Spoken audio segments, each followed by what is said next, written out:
मला जी नावं सांगत होती आपणही त्या नावांचा उल्लेख केला. तुम्ही फार नशीबवान मंडळी आहात की बार्शीमध्ये कुणाला तरी असं वाटलं की आपण व्याख्यानमाला सुरू करावी. तुम्हाला प्राचार्य शिवाजीराव भोसलेंना ऐकायला मिळालं, सिंधुताई सपकाळांना ऐकायला मिळालं. आणि आता अभिप्रायाची वही मी पाहिली, मी म्हटलं अरे बाप रे, आपण तर नशीबवान आहोत. मी नशीबवान आहे की या सगळ्या मांदियाळीमध्ये मला तुम्ही बोलायची संधी उपलब्ध करून दिली. मी तुम्हाला मार्गदर्शन करायला आलेलो नाहीये. तुम्ही असं वागा, असं वागू नका, असं करा, असं करू नका, असं सांगायचा माझा अधिकार आहे असंही मला दादा वाटत नाही. इथं समोर बसलेली सगळी माणसं माझ्यापेक्षा वयानं, ज्ञानानं, अनुभवानं आपण मोठी माणसं आहात. ज्यांचे ज्यांचे सन्मान केले गेले ही तर खूप मोठी माणसं आहेत. मला चाचा सांगत होते की आतापर्यंत किती लोकांना मोतीबिंदूच्या शस्त्रक्रिया करून दिल्या. ताईंनी अनेक तृतीयपंथींना रोजगाराच्या संधी उपलब्ध करून दिल्या. सगळी जण दिग्गज मंडळी आहात. म्हणून मी मार्गदर्शन करायच्या फंदात पडणार नाही. काय होतं माहितीये का साहेब, जरा आम्ही बरं बोलायला लागलं आणि तुमच्यासारखी 4 लोक जर आमचं कौतुक करायला लागली, आम्ही पण जमिनीवर राहत नाही, आम्ही लगेच हवेत. आणि मी एक दिवशी असं हवेतच वडिलांना म्हटलं मी आता इथून पुढं भाषण बिषण करणार नाही. वडील म्हटले काय झालं? मी म्हटलं बोलून बोलून जर समाज सुधारणार नसेल तर आपण का बोलायचं? वडील म्हटले ते समाज सुधारायचा तेव्हा सुधरल. बोलून बोलून तू एकटा जरी सुधारला ना तरी आमच्या दृष्टीने ते फार मोठं काम असेल. तेव्हा ते समाज सुधारायचा तेव्हा सुधरेल. परिवर्तनाची सुरुवात आपल्यापासून होईल का, याचं आत्मचिंतन करण्यासाठी आपण सगळेजण एकत्र जमलेलो आहोत असं मी म्हणेन. जगात कुणी कुणाला बदलू शकत नाही. शिकवणं ही प्रोसेस आहे असं मला वाटत नाही. म्हणजे कसं आहे बघा, एखादा शेतकरी म्हणतो या आंब्याचं झाड मी वाढवलंय म्हणजे काय केलं? शेतकऱ्याने त्याला चांगलं खत पाणी घातलं असेल, जनावरांनी खाऊ नये म्हणून फार फार तर कुंपण घातलं असेल, निगा राखली असेल. झाड मात्र आपोआप वाढत गेलं. का शेतकरी असा खोडामध्ये शिरतो आणि फांद्या फांद्यांनी वाढत जातो? झाड आपोआप वाढत. फक्त ते वाढावं, टिकावं, भरावं, फुलावं याच्यासाठी तो शेतकरी त्या झाडाची निगा राखतो, पोषक वातावरण निर्माण करतो. येणाऱ्या पिढीला पोषक वातावरण देता येईल का? ती घडतील, भरतील, फुलतील, पण त्यांनी फुलावं असं पोषक वातावरण या अशा चिंतनाच्या माध्यमातून आपल्या सगळ्यांना निर्माण करता येईल का? याच्यासाठी सामूहिक प्रयत्नांची गरज आहे, या मताचा मी आहे. मला सांगायचंय, तुम्ही फार कुणाच्या हो मध्ये हो मिसळण्याचा प्रयत्न करू नका. ठरवा. माझ्यासारखं जर कोणी सांगत असेल हे करून बघा, तर त्याचं चिंतन करा, मनन करा. हे हिताचं आहे का? समाज हिताचं आहे का? माझ्या व्यक्तिगत हिताचं आहे का? नैसर्गिक सामाजिक दृष्ट्या ते हिताचं आहे का? आणि तुमची विवेक बुद्धी जर तुम्हाला सांगत असेल की अमुक अमुक व्यक्तीनं, अमुक अमुक लोकांनी सांगितलेली ही गोष्ट आपल्या हिताची आहे, तर ती स्वीकारा, चिकित्सा करा. निवळ कुणीतरी सांगितलंय म्हणून हो मध्ये हो मिसळू नका. आपण अंधानुकरण करतो. कुणी सांगितलं ना आता इकडं चला, इकडं आनंद आहे, चालले. कुणी सांगितलं नाही नाही तिकडचं गेट बंद आहे, आता इकडं सुख आहे, आम्ही इकडे पळायला लागलो. आम्ही अंधानुकरण करत राहिलो. अंधानुकरण करण्याऐवजी चिकित्सा करायला. सगळ्यांनी उजवा हात वर घ्या बरं. उजवा घ्यायचा, इकडचे सगळे मागचे. हा, तुम्हाला माझी 4 बोटं दिसत आहेत का सगळ्यांना? मी दिसतोय का? ही 4 बोटं सगळ्यांनी हनवटीला लावा.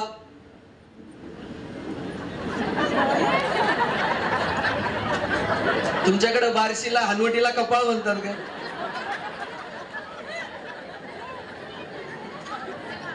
आणि मग तुम्ही कपाळाला हात का लावला? तुम्ही लावला म्हणून. आणि मी आत्ता सांगितलं होतं अंधानुकरण करायचं. वर्षानुवर्ष हेच चाललंय. आम्ही हो मध्ये हो मिसळत आलो आणि त्याचे परिणाम भोगावे लागले.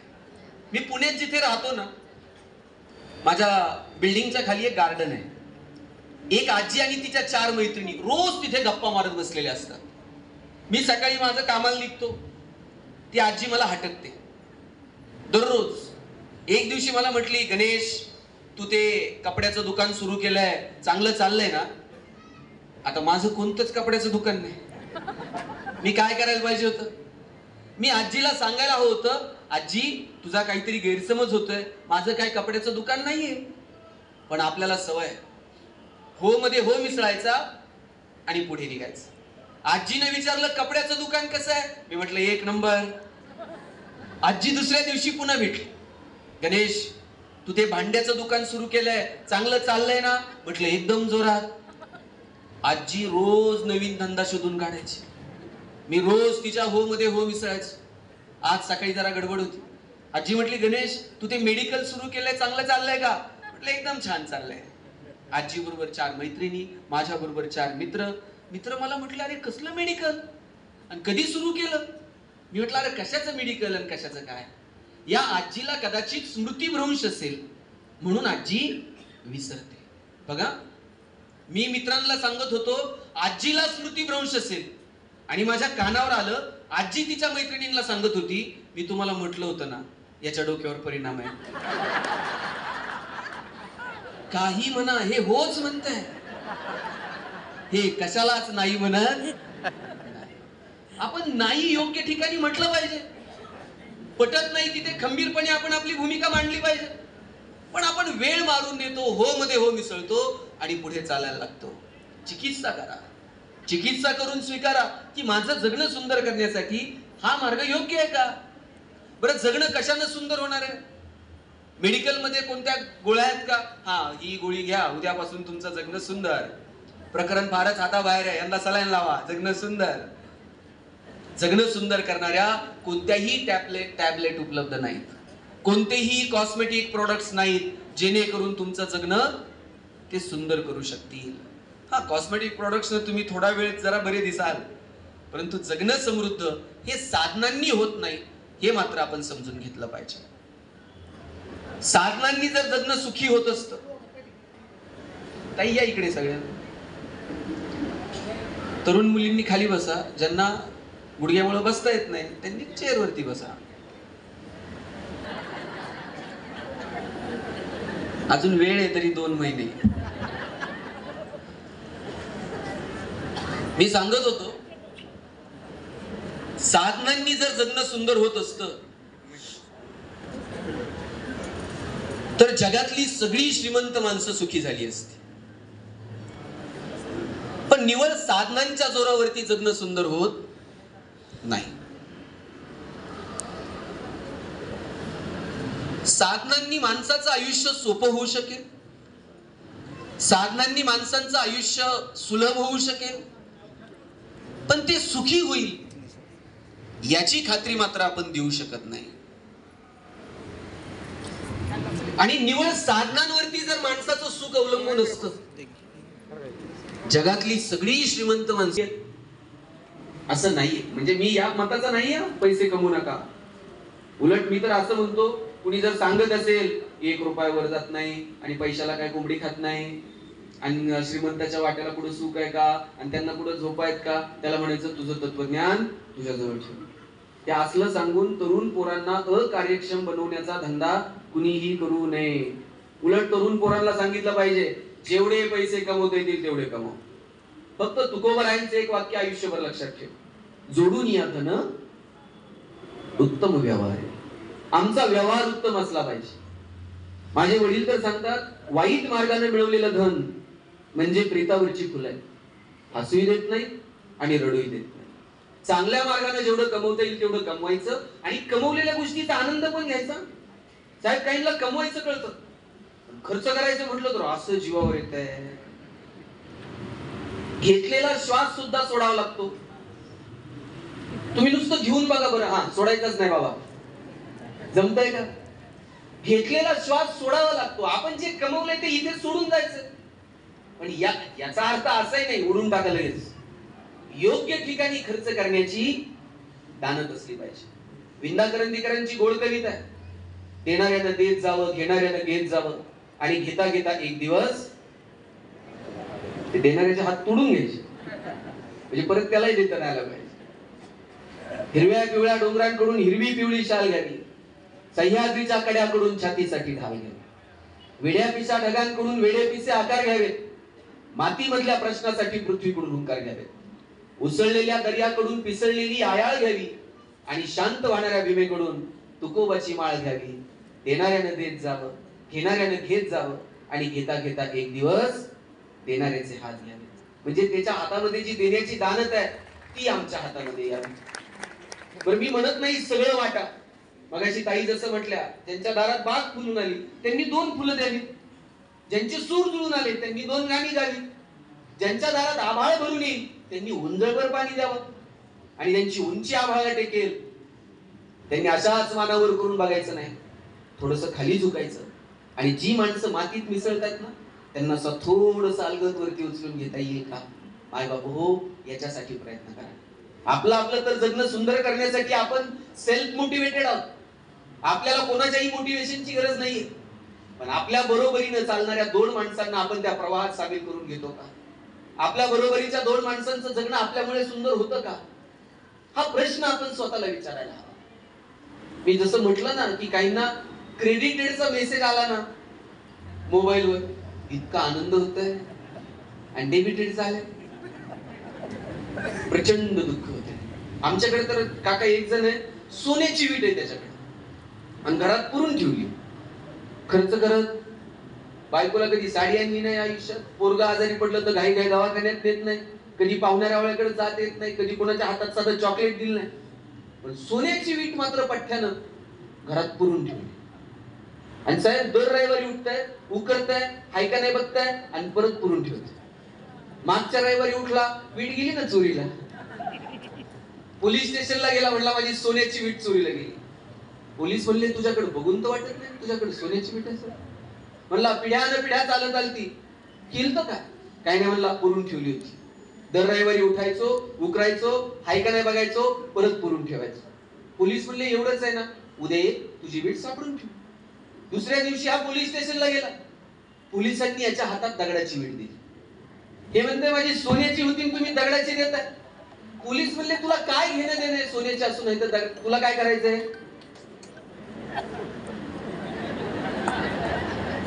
तुला जर पुरूनच ठेवायची आणि उकरूनच बघायची, मग ती सोन्याची असू नाही तर दगडाची, तुला काय फरक आहे का? तुमच्याकडे ढिगानं संपत्ती आहे, पण योग्य ठिकाणी तुम्हाला ती खर्च करायची नाही, त्या संपत्तीचा उपयोग आहे का? आयुष्य कमालीचं क्षणभंगूर आहे. निसर्गानं माणसाला काही मर्यादा घालून दिलेल्या आहेत, त्या मर्यादा जर आपण समजून घेतल्या तर जगणं सुंदर होतं. निसर्गाची पहिली मर्यादा, निसर्गाचा पहिला नियम, जन्माला येण्याचे संकेत 9 महिने आधी मिळतात. 9 महिने आधी कळतं आता कुणीतरी जन्माला येणार आहे, पण जाण्याचे संकेत 9 मिनिट पण आधी मिळत नाही. जसं जन्माला येण्याचे संकेत 9 महिने आधी मिळतात, तसं जाण्याचे संकेत जर 9 महिने आधी मिळत असते तर, समजा आपल्याला 9 महिने आधी पत्र आलं असतं, हा तुमचं आटपलंय बरं का, हिशोब करून घ्या, काय परिस्थिती झाली असती? पत्र आल्याबरोबर लोक धास्तीनच गेली असती.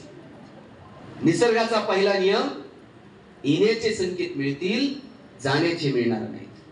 निसर्गाचा दुसरा नियम, येतानाही काही घेऊन यायचं नाही आणि जातानाही काही घेऊन जायचं नाही. आणि जाताना जर काही घेऊन जाता आलं असतं तर आपण सोयीने गेलो असतो का? जाता जाता खुर्ची, टेबल, काहीतरी घेऊन माणसं गेली असत.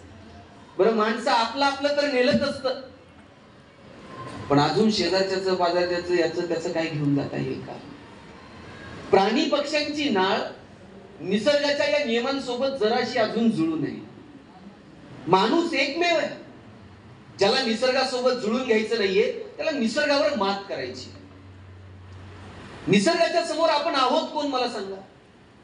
जगातला सगळ्यात बिझिएस्ट एअरपोर्ट दुबई, पण आता मध्यंतरी पाऊस पडला 8 दिवस दुबईमध्ये, एक विमान दुबईतून निघू शकलं नाही. कोण होता पण निसर्गाच्या समोर? पुण्यामध्ये आता 2 दिवस पाऊस पडला, बिल्डिंग मधून लोक खाली बघायची पण खाली उतरता येत नव्हतं. कोण होता पण निसर्गाच्या समोर? डोळ्यानं न दिसणारा एक विषाणू कोविड मध्ये. कुणी बघितला कोरोना? कुणाकडे फोटो सेल्फी बघितला कुणीच नाही, पण कळला मात्र डोळ्यानं न दिसणारा विषाणू. पण सगळं जग जागेवर थांबलं की नाही? कोण आहे माणूस? माणसाला निसर्गासोबत जुळून घ्यावं लागेल तर माणसाचं जगणं सुंदर होऊन जाईल. पण आम्हाला निसर्गावर रुबाब गाजवायचा, निसर्गाकडनं ओरबडून घ्यायचंय. आता पुण्यामध्ये पाणी शिरलं, लोक म्हणले नदी पुण्यात आली.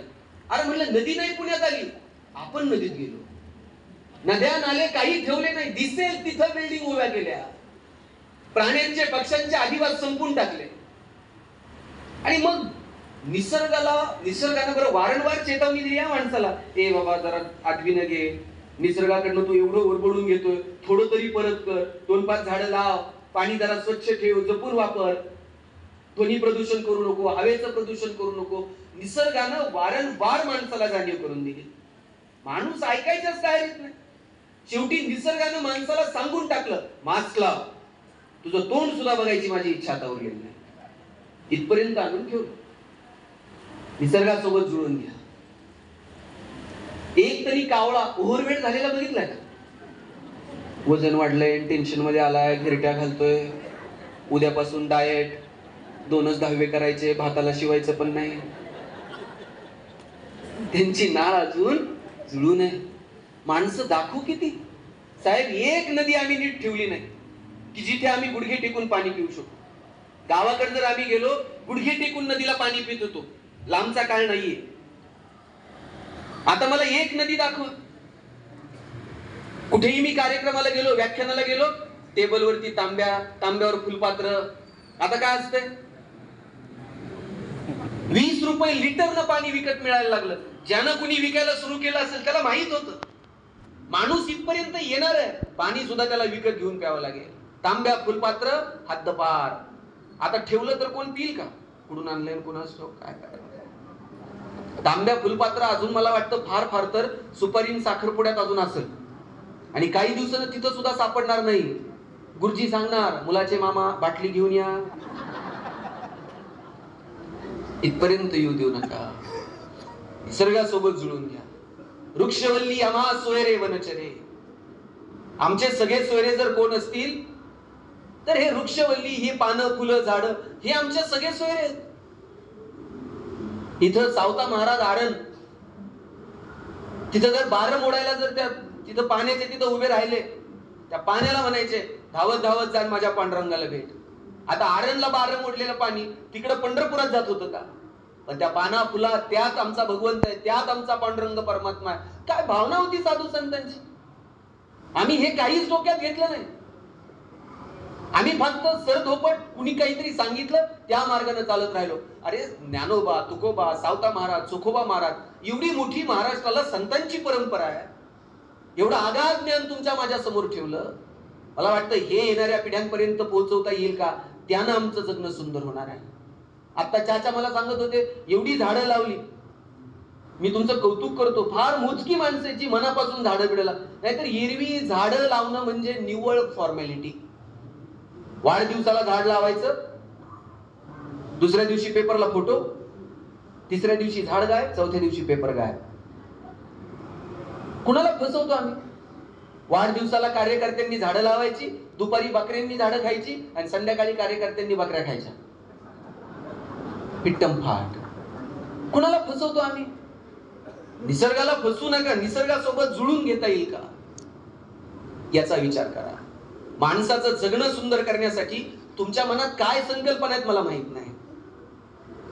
आपल्या डोक्यात 1 कोटी 2 कोटी रुपयाचं एक पॅकेज, पुण्यामध्ये एक 3 BHK 4 BHK फ्लॅट, गावाकडे एखादा फार्म हाऊस, आयुष्यात एखादी दुसरी मस्त लक्झरी कार, त्याचेच हप्ते हप्ते हप्ते हप्ते आणि स्विच ऑफ. ही जर आमच्या जगण्याची संकल्पना असेल, मी पुन्हा पुन्हा सांगतो, साधनांनी माणसाचं आयुष्य सोपं होईल.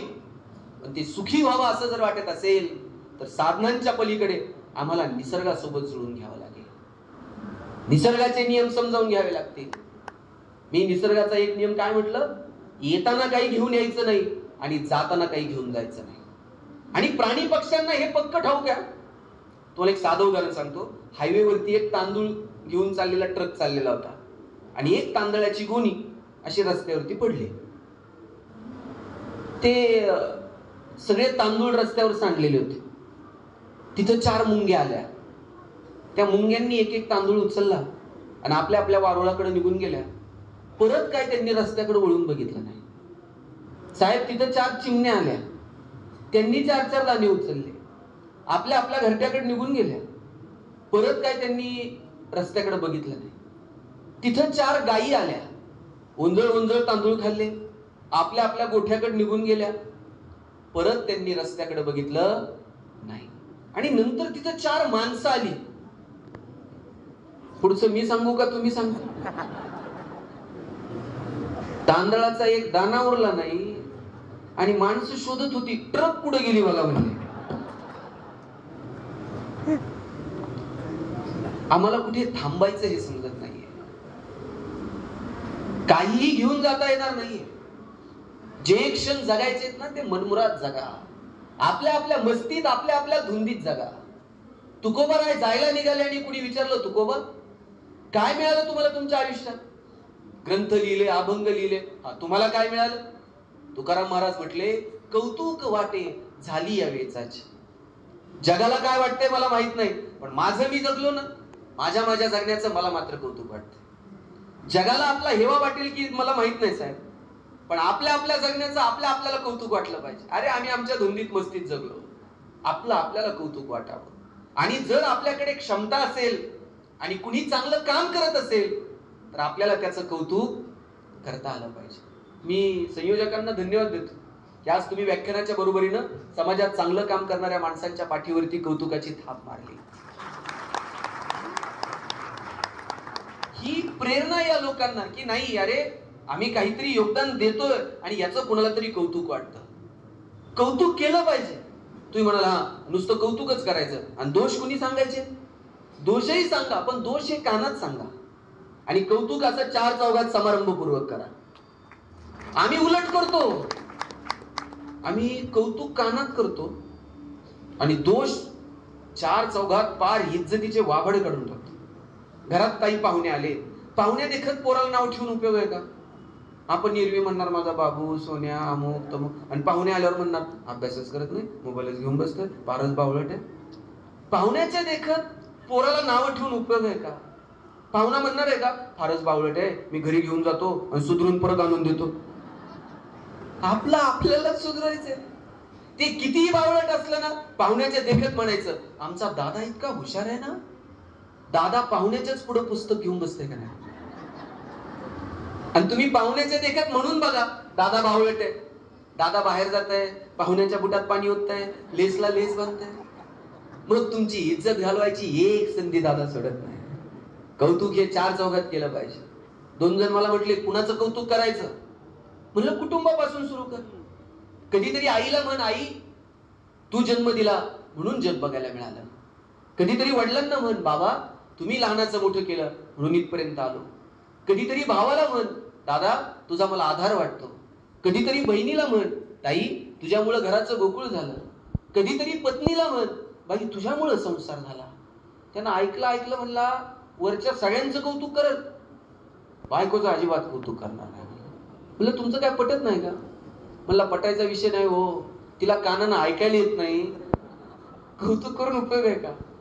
म्हणलं दवाखान्यात जा, मशीन बिशीनला, मग कौतुक कर. म्हणलं हे जमतंय. दवाखान्यात गेला, डॉक्टरला म्हटला बायकोला ऐकायला येत नाही. डॉक्टर म्हटले किती अंतरापर्यंत ऐकायला येत नाही तेवढं जरा मोजून ये. घरी गेला, बेल दाबली, पोरानं दार उघडलं. बायको किचन मध्ये होती. यानं दारातूनच आवाज दिला, भाजी काय केली?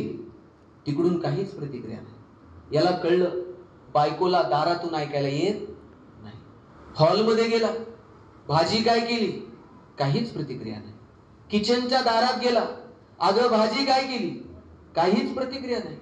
याला कळलं प्रकरण गंभीर आहे, हिला किचनच्या दारातून पण ऐकायला येत नाही. शेवटी बायकोच्या मागे जाऊन उभा राहिला आणि जोरात कानात ओरडला, अगं भाजी काय केली?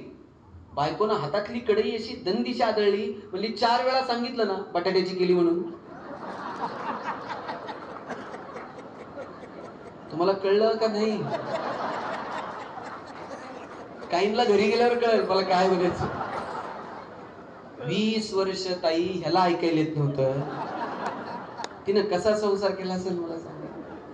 एक शेर आहे, धूल चेहरे पर थी और हम आईना साफ करते रहे. आरसा कितीही पुसला तर चेहऱ्यावरची धूळ नाही जाणार. कधीतरी स्वतःच्या अंतर्मनामध्ये डोकावून बघा. ज्ञानोबरायांनी इतकं गोड सांगितलंय, रुनू झुनू रे भ्रमरा, सांडी तो अवगुणू रे भ्रमरा, चरण कमळ दळू रे भ्रमरा, सौभाग्य सुंदरू रे भ्रमरा. ज्ञानोबराय भ्रमर हे मनाला म्हणतात आणि मनाला सांगतात की इकडे तिकडे नको फिरत बसू, कधीतरी स्वतःच्या अंतर्मनामध्ये डोकावून बघ आणि तू कुठे स्थिर हो. चरण कमळ दळू, संतांच्या चरणाजवळ येऊन तू स्थिर हो. पण आमचं मन काही केल्यानं स्थिर व्हायला तयार नाही. कमालीचं चंचल आहे.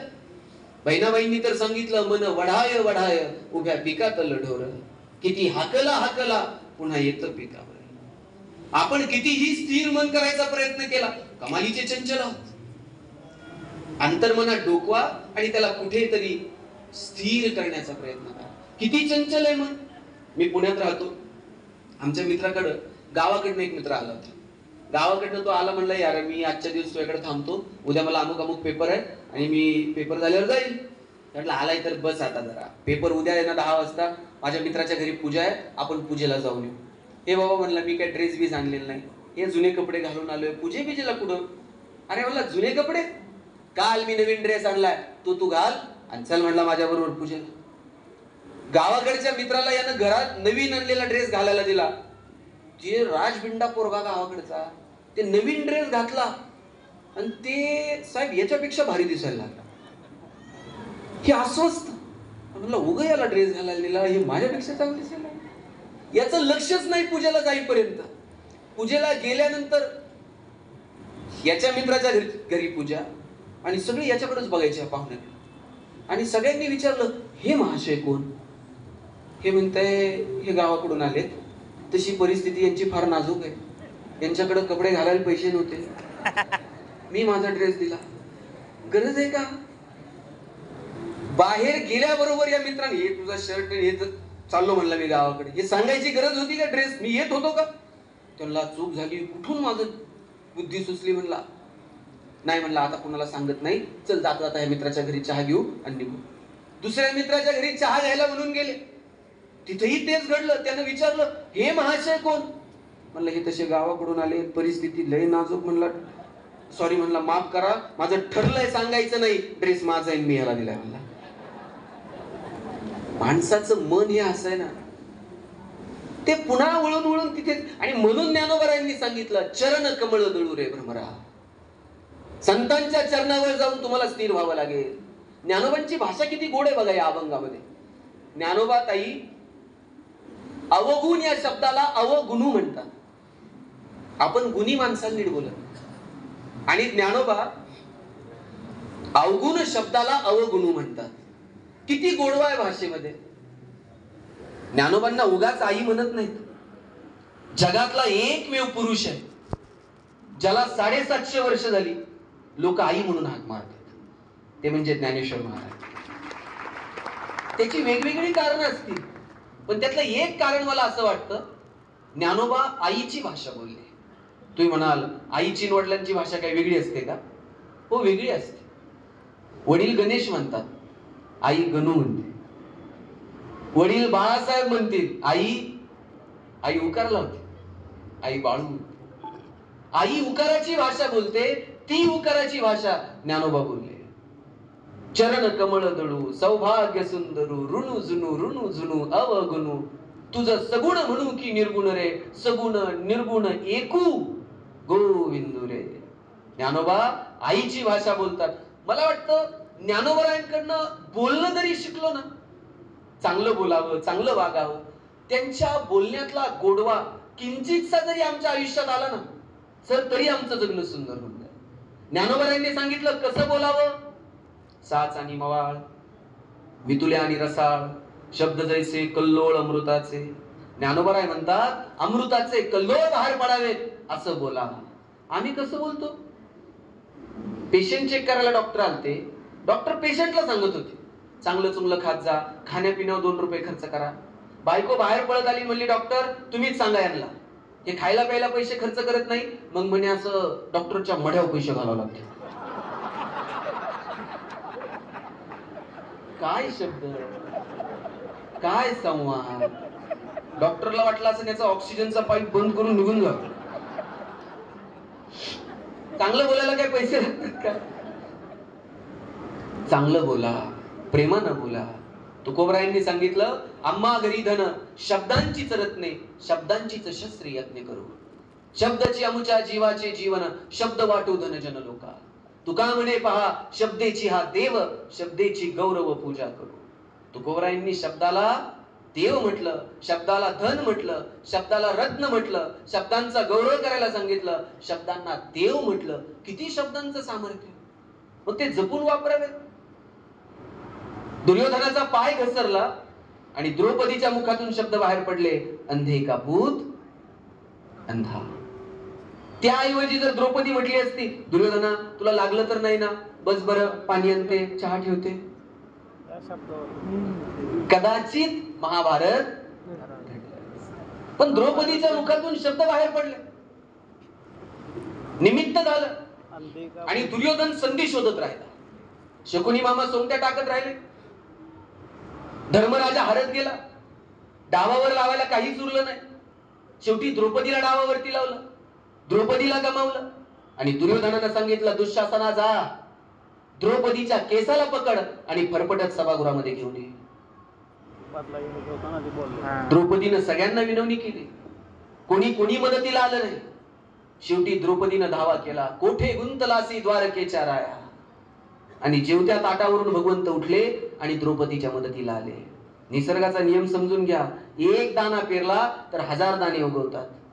शिशुपालाच्या वधाच्या वेळी जेव्हा भगवान श्रीकृष्णानं सुदर्शन चक्र काढलं, बोट कापलं गेलं, सगळेजण इकडे तिकडे चिंदी शोधत बसले.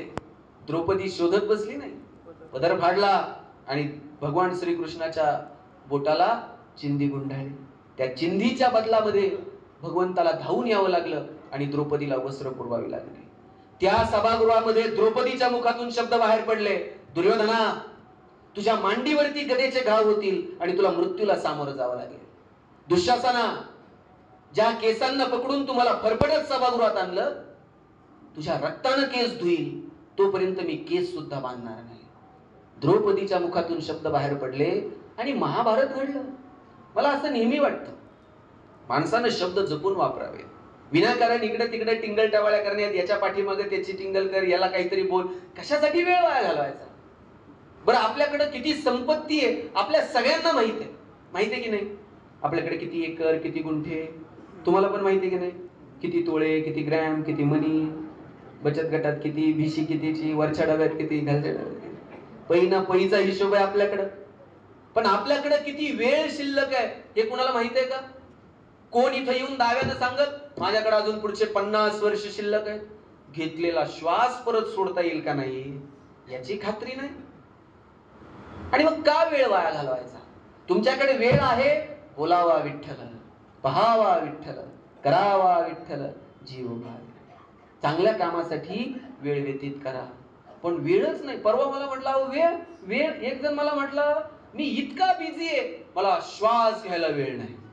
म्हणलं सोडून दे, श्वास घ्यायला वेळ नाही. काय जगतो काय आम्ही? कुणाच्या सुखदुःखात सहभागी व्हायला वेळ नाही, आयुष्यात आवडीनिवडी जपायला वेळ नाही, काही छंद जपायला वेळ नाही, व्याख्यान ऐकायला वेळ नाही, कीर्तन ऐकायला वेळ नाही, चांगले चित्रपट बघायला वेळ नाही, नाटकांना जायला वेळ नाही, वर्तमानपत्र वाचायला वेळ नाही. वेळ आहे कशाला? किती जातो कळत नाही. मला सांगा बरं, किती दिवस झाले एखाद्या पाहुण्याकडे गेलाय, लांबच सोडा, माहेरी जाऊन 2 दिवस आईकडे थांबलाय, आठवत सुद्धा नाही. हल्ली कुणी कुणाकडे मुक्कामी जात नाही. आता गाड्या, साधनं, कोण कुणाकडे मुक्कामी जातो? पहिली साधनं कमी होती, पण माणसं कुठेतरी जायची, एखादा 2 दिवस थांबायची.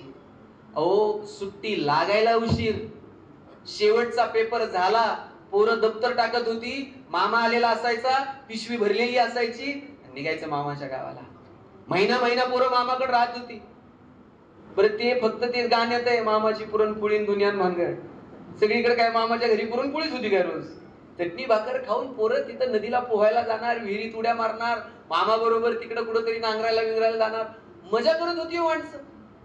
आता सुट्टी लागली काय नाही लागली काय, पोरं अडकून गेली नको नको त्या गोष्टींमध्ये. कुणीही कुणाकडे मुक्कामी जात. आमच्या वडिलांची आत्या आमच्याकडे मुक्कामी यायची. आत्या जर मुक्कामी आली, सगळं घर रात्रभर गप्पा मारत बसायचं. आत्या जर 2 दिवस थांबली आणि तिसऱ्या दिवशी जायला निघाली ना, सगळं घर तिला एसटीला वाटे लावायला जायचं. आत्या जर एसटीत बसली आणि तिनं खिडकीतनं हात केला ना, येते. सोडवायला आलेल्या लोकांचे डोळे पाणावत होते, एवढी माणसं भावनिक होती. आता लोक अंत्यविधीला जातात, तिकडं प्रेत जळत असत, इकडे लोक मोबाईल मध्ये खेळत असतात. ते म्हणते कधी उरकतोय कोणच ठाऊक, त्याला लगेच पुढच्या कार्यक्रमाला जायचं. मला माहिती आहे आपण सगळेच व्यस्त आहोत, दिवसभरात आपल्याला 10-20 कार्यक्रमांना जावं लागतं. पण एक गोष्ट मात्र प्रत्येकाने लक्षात ठेवली पाहिजे, प्रत्येकाच्या आयुष्यात एक कार्यक्रम असा येणार आहे, आपल्याच कार्यक्रमात आपण गैरहजर असणार आहोत. कार्यक्रम आपला असेल पण त्यात आपली उपस्थिती नसेल. आणि हा निसर्गाचा त्रिकालाबाधित सत्य नियम आहे. प्रत्येकाला एक ना एक दिवस या जगाचा निरोप घ्यायचा आहे. म्हणून अहंकार न बाळगता जोपर्यंत डोळ्यात प्रेम आहे, जोपर्यंत हृदयात वात्सल्य आहे, तोपर्यंत आपण माणसं आहोत. ज्या दिवशी डोळ्यातलं प्रेम संपलं, ज्या दिवशी हृदयातलं वात्सल्य संपलं, त्या दिवशी समजावं आपण माणूस उरलो नाही, आपण यंत्र होत चाललेलो आहोत. भेटा बोला, दुसऱ्या गावात गेलेली माणसं परत भेटतील, दुसऱ्या देशात गेलेली माणसं परत भेटतील, पण माणसं एकदा ढगात निघून गेली का मग मात्र सापडत नाही. साधनं ही वापरण्यासाठी असतात आणि माणसं ही जपण्यासाठी असतात. आपण उलट करतो, आपण माणसं नको तशी वापरतो आणि साधनांना जपतो. मोडलेलं, तुटलेलं, हरवलेलं साधन परत घेता येईल, पण माणसं एकदा हरवली की ती सापडत नाही. ज्यांच्याकडे आहेत घरात त्यांना जपा. लेकुराचे हित वाहे माऊलीचे चित्त, ऐसी कळवळ्याची जाती करी लाभावी न प्रीती. कोणत्याही लाभाची अपेक्षा न करता तुमच्यावर ओतप्रोत प्रेम करणारे या जगात जर कोण असेल तर तुमची आई आहे. काय प्रेम आहे आईचं तुम्ही सांगून बघा. आई मी उद्या येते बरं का, ती झोपतच नाही रात्रभर. बाई निघाली का, गाडीत बसली का, जागा भेटली का, उतरली का, घ्यायला पाठवू का. तुम्ही उमऱ्यापाशी पोहोचायला उशीर, म्हातारी पटकन उमऱ्यापाशी पळत येते. भाकरीचा तुकडा वाळून टाकल, पाणी वाळून टाकल, पटकन जवळ घेईल, बोट मोडल, गालावर ओठ लावेल. आणि तुम्ही सासरी जायला निघालात, तुमच्या आईनं तुमची पिशवी कधी रिकामी पाठवली का. शेंगाची चटणी घेऊन जा, कांदे घेऊन जा, लसूण घेऊन जा, भाजी घेऊन जा, पापड करून ठेवलेत, लोणचं घालून ठेवलंय, कुरड्या करून ठेवल्यात, वडे तोडून ठेवलेत. सासरी काय मिळत नाही का. सासरी सगळं मिळतं, पण पोरीची पिशवी आई कधी रिकामी जाऊ देत नाही.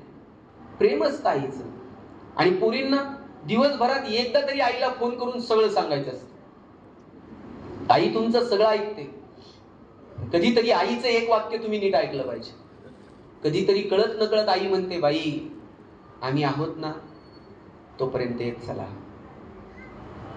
ज्या दिवशी आई असं म्हणेल आम्ही आहोत तोपर्यंत येत चला, तेव्हा हातातली खांब थोडीशी बाजूला ठेवा आणि भेटा माणसांना. गेल्यानंतर आपण आग्नी देतो त्या शरीराला, त्या शरीराला आग्नीचा दाह कळत नाही. तुम्ही दिलेल्या मांडीचा स्पर्श कळेल, तुम्ही घातलेली वाऱ्याची झुळूक तिथपर्यंत पोहोचेल ना. तिथं वाऱ्याची झुळूक पोहोचते ना मांडीचा स्पर्श कळतो. गेल्यानंतर ना संवाद, ना सहवास, ना स्पर्श. जोपर्यंत जिवंत आहोत तोपर्यंत बोला, प्रेमानं वागा. भगवान श्रीकृष्ण करंगळीवरती पर्वत उचलतात आणि करंगळीवरती पर्वत उचलणारा कृष्ण बासरी मात्र 2 हातांनी घट्ट पकडतो. ज्याला करंगळीवरती पर्वत उचलता येतो त्यानं बासरी तर गरगर फिरवली असती, पण करंगळीवरती पर्वत उचलणारा कृष्ण बासरी घट्ट पकडतो, कारण त्याला ठाऊक आहे पराक्रम हा रणांगणात गाजवायचा असतो आणि नात्यांमध्ये प्रेम जपायचं असतं. आम्ही उलट केलं. आम्ही रणांगणात शस्त्र ठेवून दिली आणि नात्यांमध्ये पराक्रम गाजवला. परवा एक जण मला म्हटला 10 वर्ष झाली भावाच्या दारात गेलं नाही. म्हटलं वा, काय पराक्रम आहे. 10 वर्ष झालं बहिणीचं तोंड बघितलं नाही. म्हणलं गेल्यावर जसे जपा एकमेकांना, वेळ द्या. ज्ञानोबा समाधीला जायला निघाले, निवृत्ती महाराज रडायला लागले. रडणाऱ्या निवृत्ती महाराजांना नामदेवरायानं विचारलं, दादा डोळ्यात पाणी का? आकाशात कितीतरी तारे येतात आणि निखळतात, आकाशाला त्याचं दुःख का वाटावं? निवृत्ती महाराज म्हटले, नामदेवराया आकाशात कितीतरी तारे येतात आणि निखळतात, आकाशाला त्याचं दुःख नसतंच, पण भाऊ म्हणून हे सगुण रूप परत कधी बघायला मिळायचं नाही, म्हणून डोळ्यात पाणी आलं. ज्ञानियांचे ज्ञानी, योगियांचे योगी असणारे ज्ञानोबा ताटी लावून बसले होते. कुणी म्हणायचं ज्ञानोबरायांना ताटी उघडा? एवढी एवढीशी बहीण पुढे आली आणि तिनं आवाज दिला, चिंता क्रोध मागे सारा, ताटी उघडा ज्ञानेश्वरा. मुक्ताईनं आवाज दिला, ज्ञानोबरायांनी ताटी उघडली आणि ज्ञानेश्वरी सारखा महान ग्रंथ तुमच्या माझ्या समोर आला. आपल्याकडे म्हण होती, आई मरो आणि एवढं प्रेम होतं मावशीचं. पोरं बापाकडे हट्ट करत नव्हती, तेवढं चुलत्याकडे करत होती. बापाला म्हणायला घाबरायची, मग चुलत्याला म्हणायचं, नाना जरा ते घेऊन द्या, तात्या जरा हे आणाल का, काका माझ्यासाठी हे विकत घ्याल का. मग चुलत्यानं पुतण्याचा हट्ट पुरवायचा. आता ही शेवटची पिढी आहे ज्यांच्याकडे मावशी काका शिल्लक आहे. आता एकच मुलगा आणि एकच मुलगी, त्यांना मावशी आहे का, त्यांना काका आहे का? आणि गरजेचं आहे, सध्या 140-145 कोटीला भारत गेलाय. एक मुलगा एक मुलगी गरजेचं आहे, पण आता मावशी नाही आणि काकाही नाही. ही नाती संपली. ज्यांच्याकडे ही नाती आहेत त्यांनी जपायचा प्रयत्न करा. एकमेकांशी प्रेमानं बोला, वागा. इथं अनेक तरुण मुली बसलेल्या आहेत. माझा तर दावा आहे बरं का, वडिलांचं जेवढं प्रेम मुलावर असतं ना, त्याच्यात थोडं तरी जास्त प्रेम कोणावर असते? मुलीवर असते. मला भांडणं नाही लावायची तुमच्यात, पण वडिलांना पोरानं जर काही मागितलं तर बाप म्हणणार 2 दिवस थांब, पगार होऊ दे, मग बघू. 500 मागितलं तर वडील 50 पासून सुरू करणार. आणि पोरीनं काय मागू द्या बरं, बापाला असं वाटतंय कधी नेऊन देईल आणि कधी नाही. ज्या दिवशी मुलगी जन्माला येते ना, त्या दिवशी वडिलांच्या मनात 2 विचार चमकून जातात. एक मुलीचं शिक्षण आणि दुसरं मुलीचं लग्न. 1 रुपया बाप पोरीच्या शिक्षणासाठी लग्नासाठी बाजूला काढून ठेवत असतो.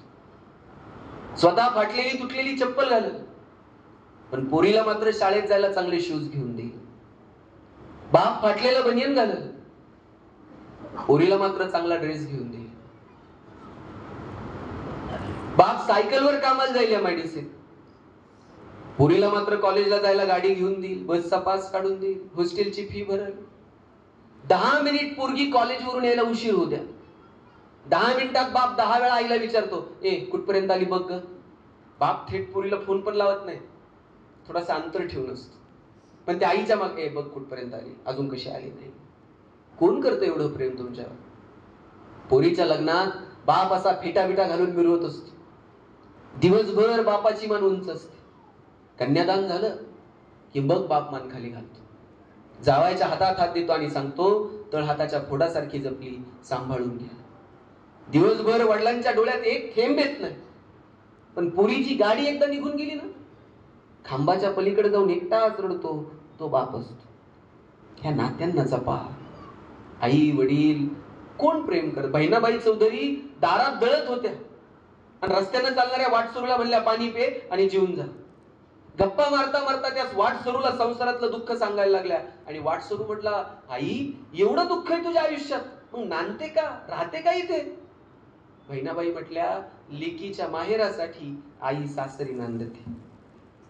माझ्या सासरी कितीही दुःख असलं, माझी पोरगी जर माहेरी आली तर तिला माहेर पाहिजे, म्हणून मला इथं नांदावं लागतं. तुमचं माहेर कुठपर्यंत? जोपर्यंत माहेरात आई बाप त्यांच्या ज्यांच्याकडे आहेत त्यांनी जपा. आपलं बालपण कधी संपतं साहेब माहिती आहे? कोणी म्हणेल शाळेत गेल्यावर संपतं, कोणी म्हणेल कॉलेजला गेल्यावर संपतं. मी म्हणतो तुम्ही म्हातारे झालात ना तरी तुमचं बालपण संपत नाही. बालपण तेव्हा संपतं जेव्हा आई जाते. आई गेली का समजायचं आपलं बालपण संपलं. पोरींची तर हसायची, रुसायची, फुगायची, भांडायची, चिडायची, रागवायची सगळी जागा जर कोणती असते तर आई असते. जोवर होते छप्पर तुझे आभाळ झेलत होतो, आता साध्या फुंकरी पुढे निभाव लागत नाही. तुझ्या विना जगण्याची सवय उरली नाही आई, तुझ्या विना जगण्याची सवय उरली नाही. ही नाती परत नाही. आणि मी जे सांगतोय ना, जगणं सुंदर करायचंय, एक निसर्गासोबत जुळून घ्या. 2 नाती गोती मित्र परिवार सांधून ठेवायचा प्रयत्न करा. सगळेच साधतील असं नाही. आपण कितीही प्रयत्न केला काही तुटतात, पण शक्यतोवर ते जपण्याचा प्रयत्न करा. आणि तिसरी गोष्ट, जगणं जर सुंदर करायचं असेल तर आपल्या हातामध्ये देण्याची दानत ठेवा. जगणं सुंदर करायचं असेल तर इतरांचं दुःख थोडंसं हलकं करता येईल का याच्यासाठी प्रयत्न करा. पण हल्ली झालंय असं, आपला आनंदही आपला राहिलेला नाही आणि आपलं दुःखही आपलं राहिलेलं नाही. आपला आनंद आपलं दुःख हे सगळं इतरांच्या क्रियेप्रतिक्रियेवरती अवलंबून आहे. लोक आमच्याविषयी काय बोलतात, काय चर्चा करतात, त्याच्या तुलनेत मी कुठे, इथून आमचं सुख दुःख मोजलं जातं. ताई, तुम्ही बाजारात गेलात आणि तुमचे 100 रुपये हरवले, किती वाईट वाटतं. 8 दिवस तर आपल्याला करमत नाही. संध्याकाळी तर गल्लीतल्या सगळ्या बायका गोळा करायच्या, त्यांना चहा पाजून परत परत सांगायचं, बाई बाजारात गेलते 100 पडले. कसे साठवले होते माझं मला माहिती. परवा शर्ट धुताना त्यांच्या खिशात 50 सापडले. असं करून कुठं आता 100. बरं, एवढं म्हणून थांबत नाही. पुढं म्हणणार, कुणाला सापडले असले तर सापडू, त्याला पचायचेच नाहीत. केवढं दुःख आहे. बरं, हे दुःख फार वेळ नाही बरं का. त्यातल्या एखाद्या मैत्रिणीने फक्त म्हणलं पाहिजे, बाई तुझे तर 100 गेले, परवा माझे 500 पडले ग. हिला इतकं बरं वाटतंय.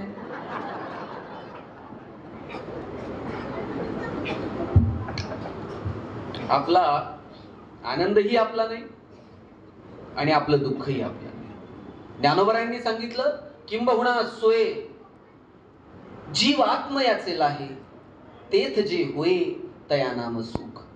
ज्ञानोबरायांनी सांगितलं, आत्म्याशी जे संबंधित आहे त्याला सुख म्हणावं. आम्ही इतरांच्या तुलनेमध्ये आमचं सुख ठरवायला लागलो आणि तिथे गडबड झाली. तुलनेमध्ये कायम निराशा पदरात येणार आहे.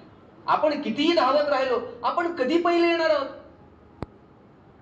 आणि जिथे आपण पहिले आलो त्याच्या पुढे जगात अजून 4 लोक कोणीतरी आहेत किंवा कुणीतरी पोहोचणार आहे. हा, आपली तुलना असावी आपली आपल्यासोबत. अरे, आज मी इथे होतो, उद्या मी तिथे असणार, परवा मी तिथे असणार आहे. आपली स्पर्धा आपल्यासोबत. जगावं छान, शोधावं आपल्यामध्ये काय वेगळेपण आहे. आयुष्यातल्या छोट्या छोट्या क्षणांचा मनापासून आनंद घ्यावा. मला तर खरं सांगा बरं, आपल्यापैकी किती जणांना आनंदी राहायचंय? सगळ्यांना नाही. किती जणांना? हातवर करा बरं. ज्यांना आनंदी राहायचंय ना त्यांनी असं उंच, आणि ज्यांना कमी आनंदी राहायचंय ना त्यांनी असं असं बघून हात करायचे. हा, किती जणांना आनंदी राहायचंय? तिकडे मोबाईल मध्ये खेळता येते, तुम्ही करा ना हातवर. हा, शाबास. सगळ्यांना आनंदी राहायचं. मी दुसरा प्रश्न विचारतो, तुम्हाला आनंदी राहायचंय की तुम्ही आनंदी आहात हे जगाला दाखवायचंय? खरं सांगा. आनंदी राहायचंय ते फार सोपं आहे. मला खात्री आहे बहुतांशी लोकांना आनंदी राहायचं नसतं. आपण आहोत हे जगाला दाखवायचं असतं. लाखो रुपये खर्च करून लोक परदेशात फिरायला जातात दादा, आणि तिथे जाऊन काहीच बघत नाही का? त्याच्या डोक्यात एकच असतंय, फोटो काढताय, स्टेटस ठेवतो. त्याला तिथं बघण्यात इंटरेस्ट नाहीये. आपण कुठे आहोत हे जगानं बघितलंय का? बरं, स्टेटस ठेवता येतं, ठेवलंच पाहिजे, पण खरं दुःख कधी माहितीये ताई? ज्याच्यासाठी स्टेटस ठेवलं त्यानं जर बघितलं नाही ना, असं दुःख होतंय. असं वाटतंय ट्रिपचे सगळे पैसे वाया.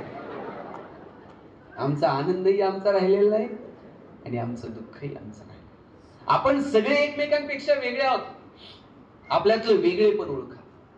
ज्या दिवशी आपल्याला आपल्यातलं वेगळेपण सापडलं ना, त्या दिवशी जगणं सुंदर होऊन जातं. ह्या स्टेजवर बसलेली माणसं सगळ्यांचं काम वेगवेगळं आहे. तुम्ही सगळे आपण सगळेच एकमेकांपेक्षा वेगळे आहोत. सचिन तेंडुलकर सारखा षटकार ऐश्वर्या रायला मारता येईल का? ऐश्वर्या राय सारखा ठुमका लता दिदींना देता आला असता का? लता दिदींसारखं गाणं अशोक सराफला म्हणता येत आहे का? तुम्ही जर मला म्हटले भाषण कर, आम्ही अजून 2 तास बोलेल. पण तुम्ही म्हणले ना, ते एवढं लांब आलाय, जाता जाता बार्शीत एखादी कुस्ती करून जा, आपल्याच्यानं जमणार नाही. आपण वेगळे आहोत.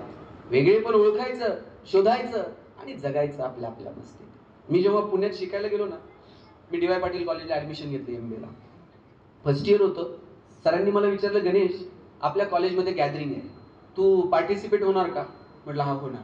म्हटलं काय करणार? आता ताई जसं निवेदन करत होत्या ना, म्हटलं मी गॅदरिंगचं सूत्रसंचालन निवेदन मी करणार. मला म्हटले तुला MBA कशात करायचंय? म्हटलं ह्युमन रिसोर्स मॅनेजमेंट मध्ये. म्हटले मग ज्याला HR मध्ये MBA करायचंय त्यानं सूत्रसंचालन ही इंडिव्हिज्युअल ऍक्टिव्हिटी ती नाही करायची.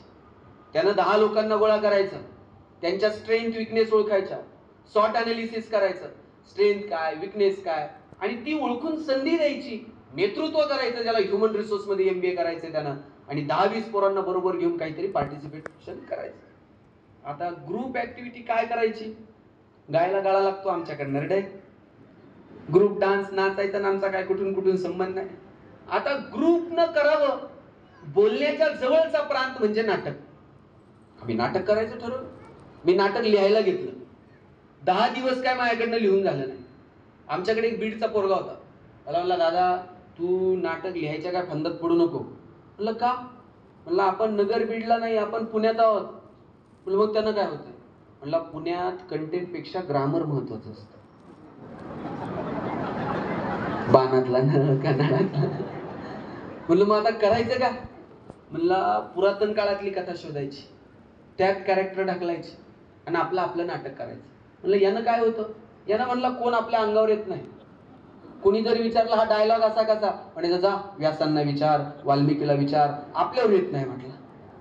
आता लहानपणापासून रामायण महाभारत टीव्हीवर बघितलेलं. आम्ही पुरातन काळातली कथा निवडली, द्रौपदीचं वस्त्र हरण. कॅरेक्टर शोधायला सुरू केलं. द्रौपदीच्या भूमिकेत मुलगी पाहिजे.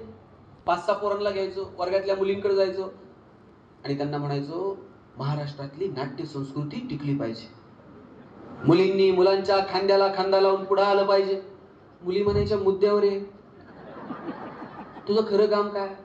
मग मी म्हणायचं तुमच्यापैकी कुणी नाटकात काम करणार का? मुलींचा प्रश्न असायचा रोल काय करायचा. तिला कुणी सांगायचं तुला द्रौपदी व्हायचंय? यानं त्याच्याकडे बघायचं, त्याने ह्याच्याकडे बघायचं. हळूच एखादं पोरग म्हणायचं ताई तुला द्रौपदीचा रोल करायचा. सगळ्या पुरी खाली हात घ्यायच्या. पुरी म्हणायचं द्रौपदीचा रोल करायला हरकत नाही, कृष्ण जर स्टेजवर वेळेवर आला नाही तर काय करायचं? कृष्णाची गॅरंटी कुणी द्यायची? म्हटलं आता करावं काय? आमच्या वर्गात एक गोरगुमट पोरग होतं, दिसायला एकदम सुंदर. आमच्या सुदैवानं आणि त्याच्या दुर्दैवानं त्याच्या डोक्यावर केस नव्हते. त्याला म्हटलं नाटकात काम करणार का? म्हटलं रोल काय करायचा? म्हटलं आपल्या सरांनी आपल्याला काय शिकवलंय? S for strength and O for opportunity. दिसायला सुंदर आहे, सुदैवानं डोक्यावर केस नाहीत. म्हटलं द्रौपदीचा रोल कर. म्हणलं डोक्याचं काय करायचं? म्हणलं वीग आणून लाव, छान दिसशील. ते पोरग असलं पुढचं. म्हणलं वीग आणून लावा, असला रोल करतो म्हणला मी द्रौपदीचा. 4 पिढ्या म्हणला पठ्ठ्याच्या नाटकात काम करते, असला रोल करणार द्रौपदीचा. पण माझी एक अट आहे. म्हटलं काय? म्हणलं मी द्रौपदी होतो, ते दुर्योधनाला सांगून ठेवा फार एक्साइट व्हायचं नाही. त्याला म्हणलं दुर्योधन माझ्या ऐकण्यातला आहे, तू काळजी करू नको. आता आम्ही सगळे कॅरेक्टर शोधत होतो. आम्हाला साहेब भीम पाहिजे होता. भीम कुठून आणायचा? आम्ही सगळे किडकिडीत. मी डी वाय पाटीलला, शेजारी इंदिरा कॉलेज, 2 कॉलेजच्या मध्ये जिम मध्ये व्यायाम करणारे एक पोरग रोज कॉलेजच्या बाहेर बुलेटवर चक्रा मारायचं. प्रत्येक कॉलेजच्या बाहेर असले 2-4. त्याला म्हणलं बाहेर चक्रा मारून काहीच होत नसतं, तू आत एक कॉलेजमध्ये तुला एंट्री देतो. म्हणलं आम्हाला कोण घेणार? म्हणलं नाटकात काम करशील का? म्हणलं रोल काय करायचा? म्हणलं आमच्या सरांनी आम्हाला शिकवलंय S for strength, O for opportunity. तुझी पिळदार शरीरयष्टी ही तुझी स्ट्रेंथ आहे, तू भीमाचा रोल कर. पोरग हुशार होत. म्हणला मी भीम होतो, पण द्रौपदी कोण आहे सांग.